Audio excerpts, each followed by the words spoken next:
Sin will make you sick. Sin will also make you repeat sin.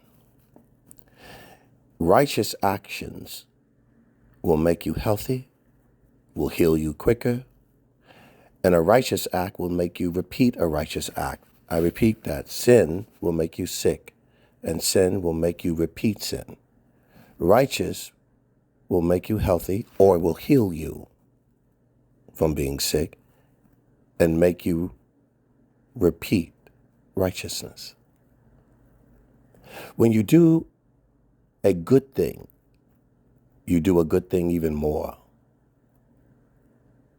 When you do a bad thing, you do a bad thing even more.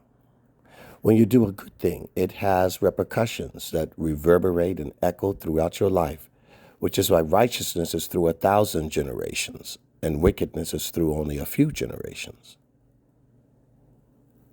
God, in his infinite grace and wisdom, allows wickedness to die off quickly. He doesn't give too much life to it. But righteousness lasts even longer. Think about it. The wages of sin is death, but the gift of God is eternal life. Wages of sin is death. It comes and it dies off. Righteousness, eternal life. When Adam sinned in the garden, he died. So man started to what? Live 80 years, 100 years, 200 years, 300 years, up to 80 now. But they started, if you look at the genealogy in Genesis, you'll watch it, the life gets shorter. 900 years, 800 years, 700 years, 600 years, 500, 400, all the way down to it gets down to about 80. It's kind of the average life expectancy now. But it was in the hundreds when we first sinned, and it was endless before we sinned. So righteous acts produce an echo of goodness that lasts forever.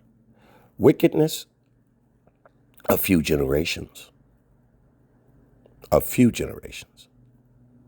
So when you do bad, rather whatever it is, whatever your addiction or whatever your repetitiveness, whatever, whether it's the way you think or what you do with your thought life, what you do with your mouth, what you do with your hands, what you do with your feet, what you do with your heart, that's death. That's going to die off. It's not going to last as long. So you'll have a shorter life and you'll have a wickedness that won't act. That's why it says, who remembers the wicked, right? Their memory will pass away. But righteous, you'll remember the good things. Hitler didn't give you too many good things to remember, so think about what he's done. Look at King David.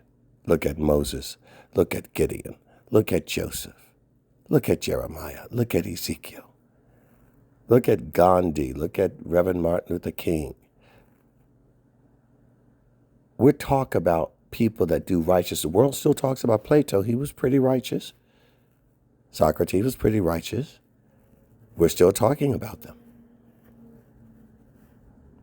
And what they contributed to the world echoes, produces more good.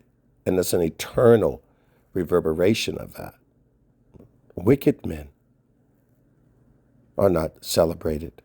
And if we do remember them, we remember them to tell others not to be like them, or we remember them to tell others you are like them. Oh, he's another Hitler. Oh, he's another this, he's another that.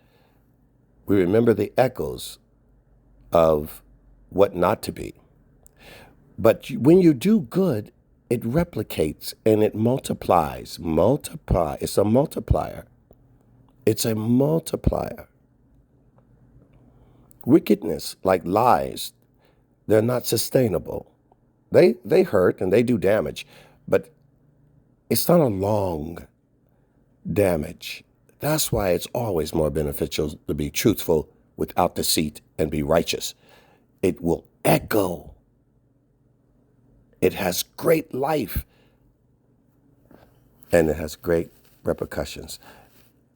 And even those of us who are not in heaven yet, righteousness will lead you to die well. You will live well and you will die well. And listen to this, and you'll suffer well. So even when you're bearing a cross, you will suffer well. And when you are righteous, you do for righteous people what you do not do for wicked people. When you are righteous, you do more for a righteous man than you do for any man, and vice versa. Wicked people do more for wicked people than they do for good people. Birds of a feather flock together. When you put God first, you do more for God than you do for the world. When you put the world first, you do more for the world than you do for God. Righteousness brings life. Righteousness eventually will heal and resurrect a bad life. Wickedness will double down, and it will multiply, and it will speed up.